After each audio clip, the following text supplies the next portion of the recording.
Definitely happy with what I've achieved in my career. I suppose in the last probably 4 years I've been able to sort of sit back and look back on what I've done on my career.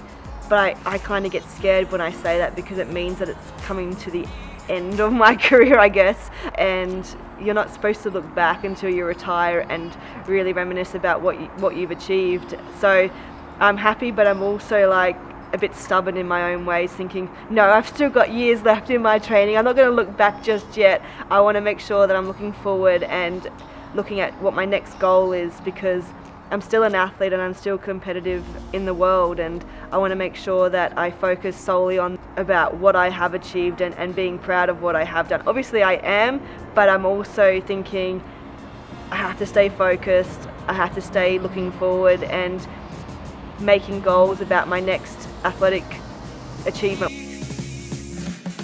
Self-coaching has been probably one of the best decisions I've made in my career. It was hard to make that decision because I'm probably a really big self-doubter. The only thing I don't doubt myself on is my athletic talent, I guess, and what I know that I can do performance-wise as an athlete. Outside of that, because I've never been outside of that, I've been an athlete since I was 4, so it's hard for me to see anything else but being an athlete. And so when I made the decision to coach myself, it was a tough one. I took probably about 7 weeks. For me, that's a long time, but people are like, that was a quick period to decide whether you're going to coach yourself. But I kind of had to make the decision quickly. When you're an athlete, every day counts, and so you can't sort of waste your time dwelling on things or focusing on things that you can't control. So I was thinking, hey, well, I either coach myself or I retire. And deep down I was thinking, well, I still love my sport and I still want to be a part of it, and I still think that when I'm at the top of my game, no one can beat me. And so I was like, well, if I can just hold on to that, maybe I can still get back there. Golf is an interesting sport. I've literally only just taken it up, so probably 2 months, and then I had more wrist surgery and then I had to take a step back from it. I thought it was just going to be sort of a flash in the pan type thing, like I'll just have it go and then I'll be over it after one session, because I've never ever been interested in the sport, and that's the honest truth.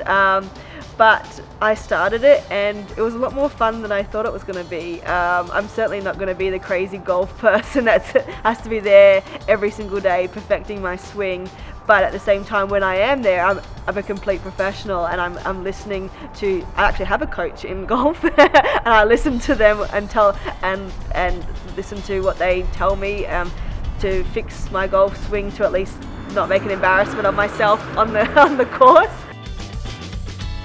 I sometimes have to lay off myself a little bit, give myself some slack.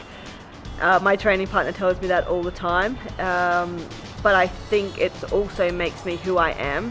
So I don't want to lose that streak of being a little bit harsh on myself, because it makes me push myself to the next level of being a competitor, being an athlete.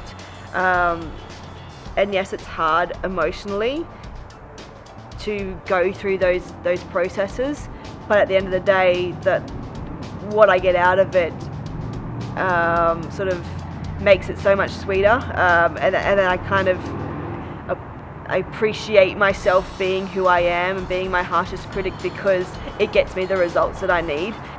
There are some times where I do need to tell myself, okay, just shush, it's okay, everything's going to be fine. And I also have my husband, who's at training every day with me, giving me that advice that it's okay, don't worry about it. That you can't analyse every single session, because it will drive you crazy, and sometimes I do drive myself a little bit crazy. And then you have your good weeks and you're like, everything's good, everything's fine, I can do this.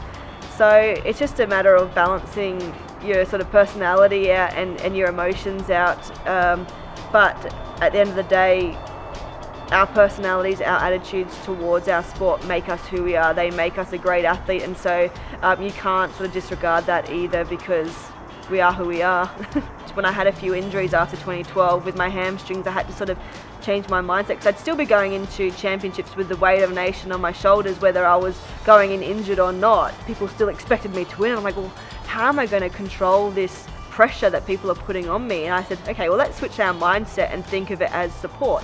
People want you to do exactly what you want to do yourself, and that's win, or at least do the best that you can. So I went into 2013 with 2 hamstring tears, probably 7 weeks apart of each other, and then having to build up my training like this going into a World Championships. And the only reason why I went to those World Championships is because I still believed that I could do really well, and I came up with a silver medal. And I mean, at the time I was really, really happy with that, but now that I look back, I know what I did wrong, and I'm my harshest critic again, thinking, how could I have won that race? Even though I came in with 2 hamstring tears, I was like, I still think I could have won that race if I'd done this. So that's my harshest critic coming back. And then going in 2014 Commonwealth Games, I had a hamstring tear 7 weeks out of the Commonwealth Games, but I still believe that I could win those Commonwealth Games, even though I had a massive injury leading in. I think I thrive on situations that put me under a lot of pressure. You can dwell on those situations and let them get to you, or you can figure out a way out of them to still become the best athlete that you can be. And I always found the positive way out to make me the best athlete. And I think the weight of a nation on me helped me do that, because I was like, well, this is the only option that I have, so I have to figure out how am I going to get there the best way I can. So I always spin those situations into a positive rather than make them into a negative and let them affect me, because there's something that I can't control. So I only control the things that I can do, which is me and what I do to be the best athlete that I can be. My preparation begins now, obviously, for Tokyo 2020, but at the same time, one thing that's going to get me there is to stay uninjured, which hasn't been I haven't had a great run of luck with injuries over the last probably 5 years. It's been quite disappointing. So for me to be able to get to Tokyo is to literally stay uninjured from now until then, because the preparation is key to becoming a world champion or a Commonwealth Games champion or an Olympic champion. Things need to go really smoothly, mentally and physically. You can't get fit for athletics without doing athletics. There is no cross training that is going to make you a better athlete on the track, and so that's what makes it so tough. We have to run to be fit. You can't run anywhere else but on the track to become as fit as you can be to be the best at an Olympic Games. And so for me, I need to be able to do every single session leading into the Olympics in Tokyo to be able to get there and then hopefully be on the podium again in 2020. And that's what makes it so intense, and I guess that's the pressure that I thrive on, and that's the challenge that I thrive on, to be able to keep my body in one piece, to stay on that track for every single session from now until Tokyo.